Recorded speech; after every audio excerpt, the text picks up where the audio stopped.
Le président Võ Văn Thưởng a présidé la 4e session du Conseil national de défense et de sécurité pour le mandat 2021-2026.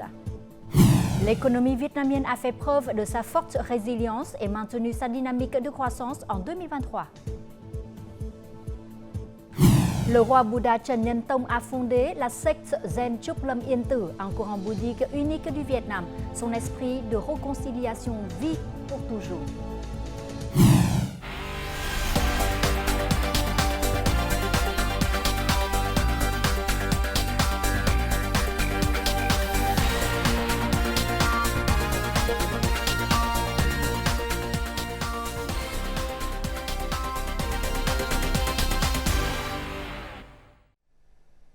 Mesdames et messieurs, bonjour. Merci d'être avec nous dans cette nouvelle édition du Journal francophone. Cet après-midi, au Palais présidentiel, le Conseil national de défense et de sécurité a tenu sa 4e session pour le mandat 2021-2026 sous l'égide du président Võ Văn Thưởng. Président du dit Conseil, les délégués ont fait le bilan des résultats obtenus ces derniers temps dans les domaines de la défense, de la sécurité et des affaires étrangères. Le Conseil a également analysé et évalué la situation mondiale et régionale, ainsi que les impacts sur le Vietnam.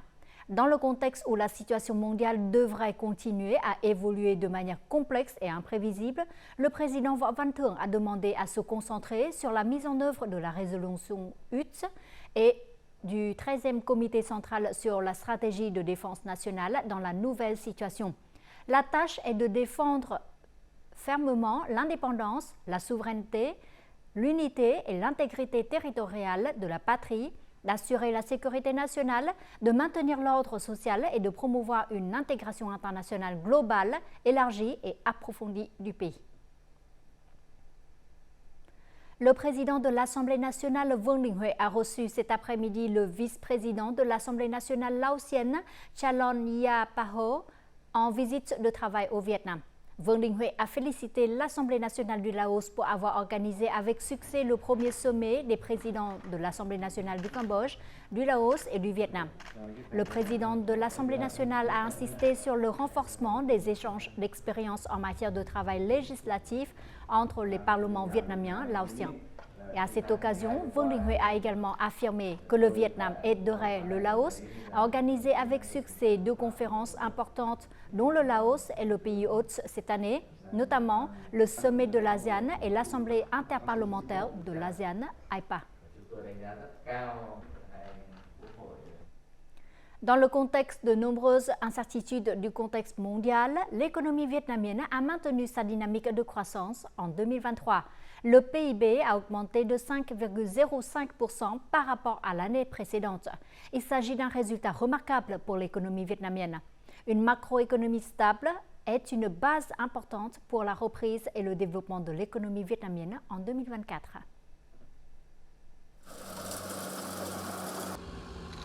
L'année dernière, le riz était véritablement une perle du Vietnam, avec une valeur d'exportation de plus de 4,8 milliards de dollars. Le prix du riz dans le delta du Mekong a fortement augmenté. Bonne récolte et bon prix, les agriculteurs en sont très contents. En 2023, la production agricole, forestière et halieutique a été un pilier important de l'économie. La production industrielle a commencé à se rétablir au cours des derniers mois. Le secteur des services a contribué à hauteur de plus de 62% à la valeur ajoutée de l'ensemble de l'économie. L'économie vietnamienne est qualifiée de très résiliente par les économistes étrangers. En fin d'année, nous avons vu des signes de reprise économique. Malgré le choc violent qui a frappé l'économie, la consommation privée s'est néanmoins bien redressée. Le Vietnam a continué de faire partie du groupe des pays qui contrôlent bien l'inflation. Grâce à de nombreuses politiques fiscales et monétaires, l'IPC n'a augmenté que de 3,25%. 2023 a aussi été une année record avec 26 projets nationaux clés mis en chantier et 20 projets achevés. Jusqu'à présent, près de 1900 km d'autoroutes ont été mis en service, créant ainsi un nouvel espace de développement pour 2024 et les années suivantes.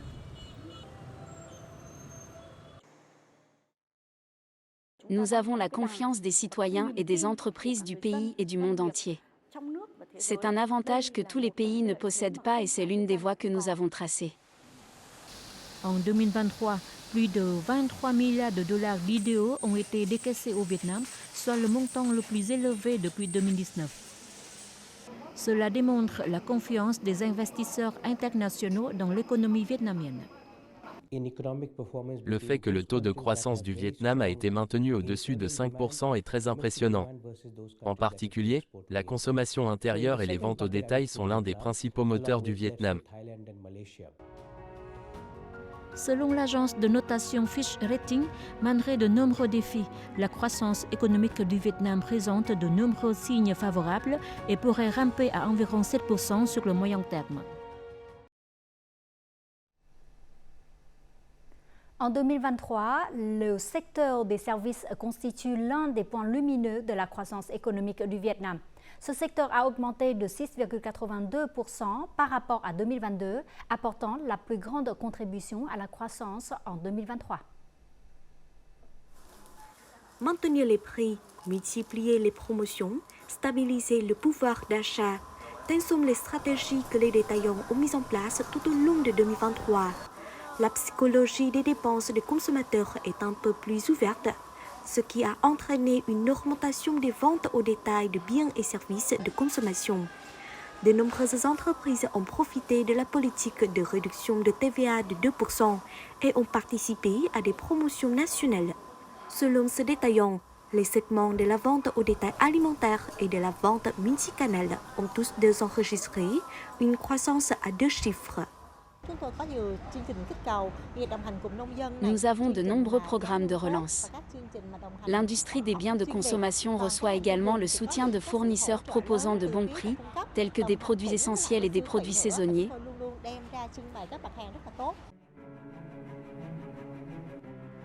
Parallèlement à cela, les politiques d'ouverture des visas et les efforts visant à innover en matière de produits ont contribué à une croissance impressionnante de l'industrie du tourisme. En 2023, le nombre de visiteurs internationaux au Vietnam a atteint 12,6 millions de personnes, soit 3,4 fois plus que l'année précédente. 2023 a également été une année fructueuse pour les agences de voyage. Nous nous coordonnons avec le service et l'association touristique et nous connectons avec les localités pour obtenir de bons prix. Avec les itinéraires touristiques internationaux, nous négocions avec des partenaires pour avoir des prix compétitifs sur le marché. Selon l'évaluation du Bureau général des statistiques, les activités commerciales et touristiques ont maintenu leur croissance, contribuant positivement à la dynamique du secteur des services et constituant un point positif pour compenser la baisse des importations et des exportations. Toutefois, pour maintenir la dynamique de croissance en 2024, des solutions synchrones et durables sont encore nécessaires. Nous devons stabiliser l'offre et les prix des biens essentiels, promouvoir la demande de consommation intérieure et connecter l'offre et la demande sur une plateforme numérique. En outre, les politiques visant à réduire et à supprimer les frais doivent être encouragées. Actuellement, des programmes de stimulation de la demande et de connexion commerciale sont également déployés à grande échelle par les ministères et les branches pour aider les particuliers et les entreprises. Le contrôle de la qualité des produits agricoles et la réduction des coûts de production sont les résultats de l'application des technologies intelligentes dans l'agriculture. La province de Lâm Đồng sur les hauts plateaux du centre en est un exemple. Non seulement les grandes entreprises, mais aussi de nombreux agriculteurs peuvent désormais appliquer efficacement les technologies intelligentes dans la production. Voici une serre agricole située dans la commune de Đà Loan, province de Lâm Đồng. Ici, toutes les étapes de la culture sont préprogrammées pour garantir des conditions optimales au plant de tomates. De plus, les agriculteurs utilisent un système d'irrigation qui fournit de l'eau et des engrais directement aux racines de chaque plante. Grâce à ce nouveau système, au lieu de dépenser 5 millions de dong comme auparavant, le coût de la culture de tomates sur 1000 mètres carrés de terrain n'est plus que d'1 million de dong. Notre travail est beaucoup plus facile. Nous n'avons pas à nous soucier de l'arrosage de nos plantes. En appliquant la technologie hydroponique d'une manière plus adaptée aux agriculteurs, cet homme a pu réduire la main-d'œuvre, économiser de l'énergie, de l'eau et des engrais, ainsi qu'améliorer la productivité et la qualité des produits agricoles. Cette technologie hydroponique est très simple à utiliser et aide les agriculteurs à contrôler facilement les maladies des plantes. Actuellement, la zone d'application de haute technologie de la province de Lâm Đồng a atteint 65 000 hectares, représentant plus de 20% de la superficie totale cultivée. En conséquence, la province est l'une des localités pionnières du pays dans le développement d'une agriculture intelligente. Nous organisons des sessions de formation pour aider les agriculteurs à passer progressivement à une agriculture intelligente. L'agriculture a toujours été le pilier économique de Lâm Đồng. En investissant judicieusement dans la technologie, la province a le potentiel de devenir un centre national et international de recherche et de production agricole de haute technologie. Au cours des 3 premiers jours du Nouvel An 2024, les activités d'import-export via la porte frontière de Lào Cai au nord sont assez stables. Le Vietnam exporte vers la Chine le durian, les bananes, les patates douces, les fruits du dragon, le manioc séché, le bois pelé, en échange de légumes frais, de mandarines, de raisins, de grenades, de vélos, d'engrais, de plantes. Rien que le durian, plus de 255 tonnes ont passé par la porte frontière de Lào Cai pour un chiffre d'affaires de près d'1 million de dollars. En 2024, le chiffre d'affaires d'import-export via cette porte frontière devrait atteindre 4,5 milliards de dollars. Et voyons tout de suite les taux de change et l'indice de la bourse du Vietnam.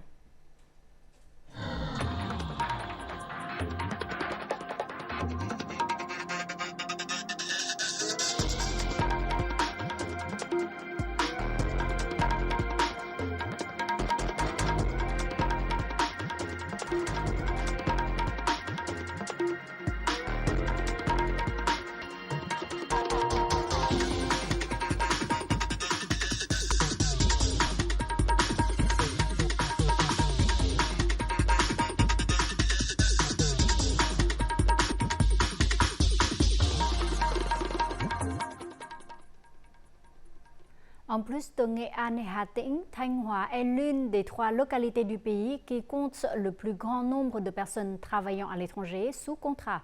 De nombreux districts montagneux de Thanh Hóa ont déterminé que l'exportation de main-d'œuvre était une solution pour aider les gens à réduire durablement la pauvreté. Ces dernières années, des milliers de travailleurs ont obtenu des emplois bien rémunérés à l'étranger, enrichissant ainsi leur famille et leur pays. Après des années de travail comme menuisier, Nguyễn Cao Cường n'a toujours pas réussi à échapper à la pauvreté.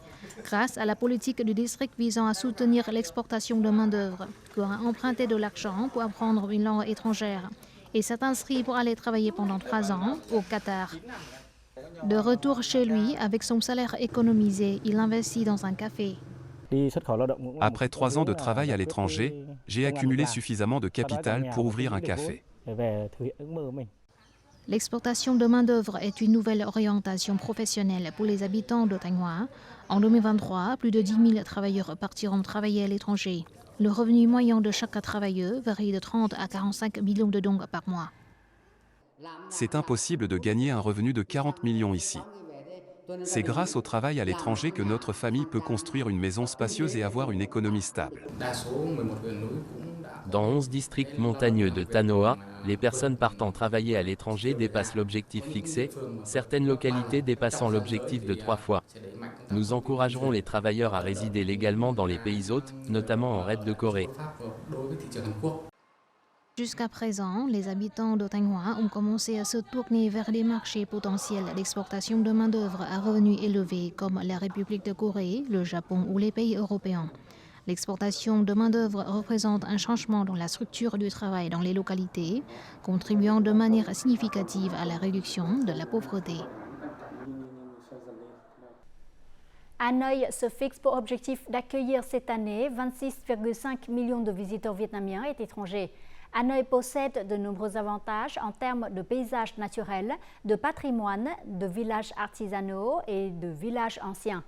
En parallèle avec l'exploitation des atouts du tourisme patrimonial, Hanoï se concentre sur le développement de produits touristiques forts tels que le tourisme culinaire, le tourisme maïs et le tourisme de santé. En 2023, Hanoï a accueilli 24 millions de visiteurs, dont 20 millions de visiteurs nationaux, soit une augmentation de 16,3% en glissement annuel.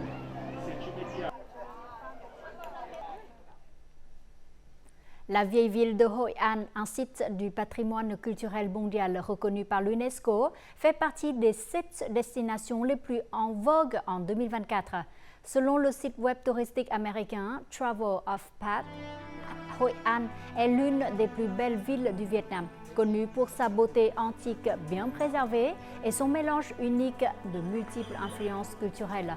Outre la ville de Hội An, la liste des 7 destinations les plus tendances cette année comprend Cuba, Maurice, Siem Reap au Cambodge, Chiang Mai en Thaïlande, Grand Cayman aux îles Cayman et Fès au Maroc. Hội An figure également parmi les 25 plus belles villes du monde selon Travel and Leisure.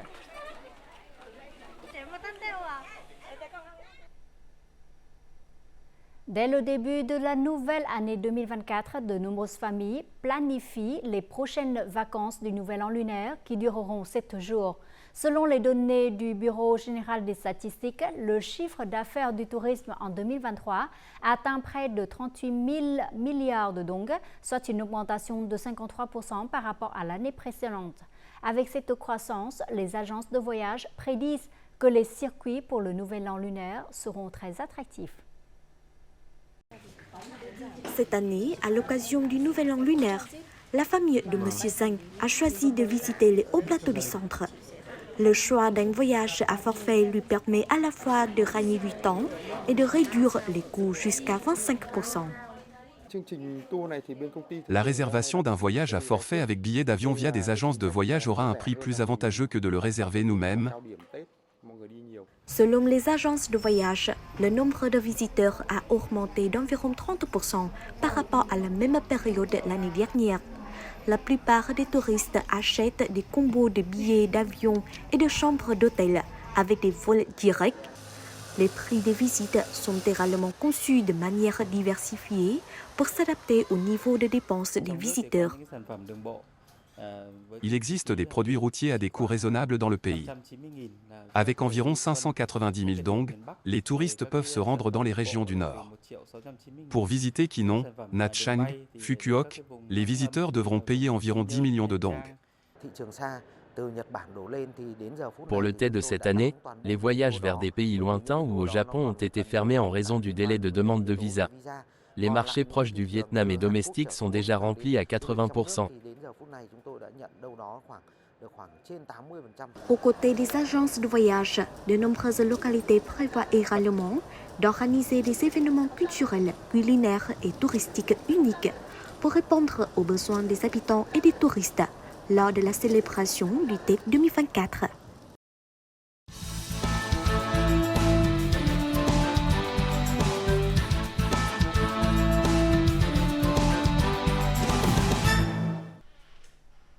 Le bouddhisme a débarqué au Vietnam au 1er siècle avant Jésus-Christ, mais il a fallu attendre au XIIIe siècle pour que le roi Bouddha Trần Nhân Tông invente le courant zen de Trúc Lâm, un courant bouddhiste propre au Vietnam. Trần Nhân Tông a été le premier et l'unique roi à quitter la cour pour mener une vie religieuse. Dans le reportage qui suit, nous en saurons plus sur son empreinte dans l'histoire nationale et dans l'histoire du bouddhisme vietnamien. De son vrai nom Trần Khâm, Trần Nhân Tông était le fils aîné du roi Trần Thánh Tông, duquel il a hérité le trône. Le roi Trần Nhân Tông régna entre 1278 et 1293. De nombreux historiens estiment qu'il était le plus grand roi de l'histoire monarchique vietnamienne. Sous son règne, la dynastie des Chen a remporté 2 rangs de victoire sur les envahisseurs chinois Yuan. La paix revenue, en 1293, le roi Chen Nhân Tông a cédé le trône à son fils aîné avant de quitter la cour pour mener une vie de moine.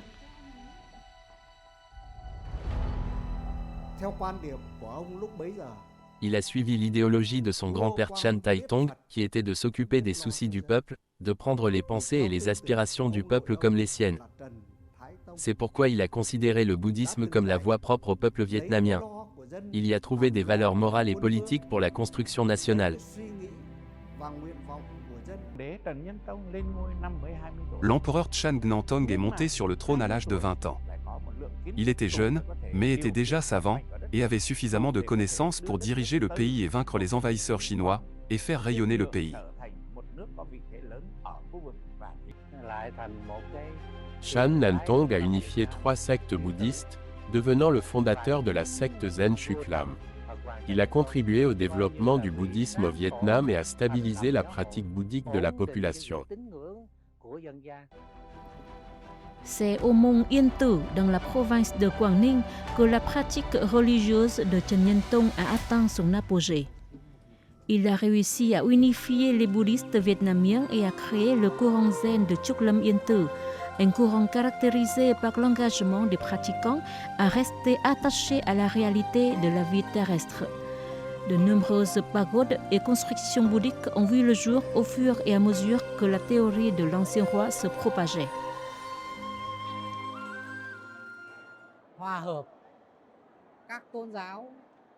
La valeur idéologique de la secte bouddhiste Chuklam, fondée par l'empereur Chan Nhân Tông, présente de nombreuses particularités. Premièrement, il s'agit de l'harmonie des religions, de l'harmonie des sectes et des tendances idéologiques, le tout dans un seul but, pour le bonheur du peuple. De cette pensée, la manière de pratiquer le bouddhisme Chuklam est de tout faire pour le bien du pays, du peuple, de la communauté sociale et de l'humanité. Chen Nhân Tông a été l'unique roi du Vietnam à avoir renoncé au trône pour mener une vie religieuse et atteindre l'éveil. Il a passé la fin de sa vie au temple de Ngoại Vân sur le mont Yên Tử. C'était là qu'il est entré au Nirvana en 1308. La philosophie de Chen Nhân Tông a eu des impacts importants sur la société au point de devenir l'emblème du bouddhisme vietnamien et de la culture vietnamienne. S'il y a Bouddha dans le cœur, il y aura Bouddha dans la vie. C'est avec cette philosophie très simple que les paysans illettrés savent comment guider et orienter leurs enfants et petits-enfants à mener une vie bonne et saine, à cultiver leurs vertus selon la théorie des causes et des effets. Le maître vénérable Zen Thích Thanh Tu, vice-président du conseil du Sangha de l'église bouddhique du Vietnam, a eu le mérite de faire revivre le système actuel des monastères Zen Chuklam avec plus de 200 rangs et petits monastères Zen répartis à travers le pays et dans le monde. À l'heure actuelle, la secte Zen Chuklam s'est fortement développée non seulement dans le pays, mais aussi sur les 5 continents. L'esprit de réconciliation par le roi bouddhiste Chan Nhân Tông est étudié dans de nombreuses universités du monde. Chuklam Yên Tử est une secte zen avec des caractéristiques uniques du peuple vietnamien. Une secte zen dont le fondateur est un roi héros national. Même il est entré dans le Nirvana il y a plus de 600 ans, l'esprit du roi Bouddha Chen Nhân Tông vit pour toujours.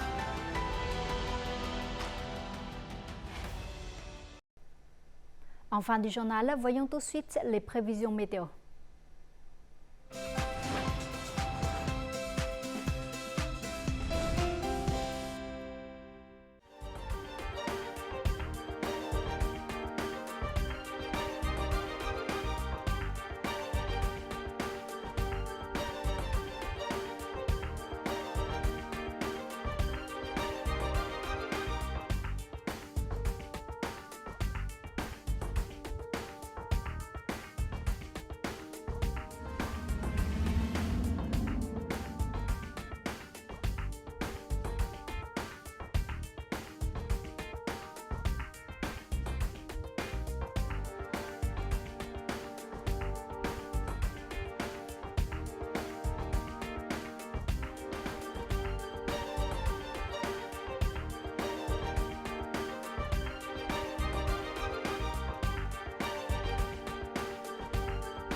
C'est la fin du journal francophone. Merci pour votre attention. Au revoir et à demain.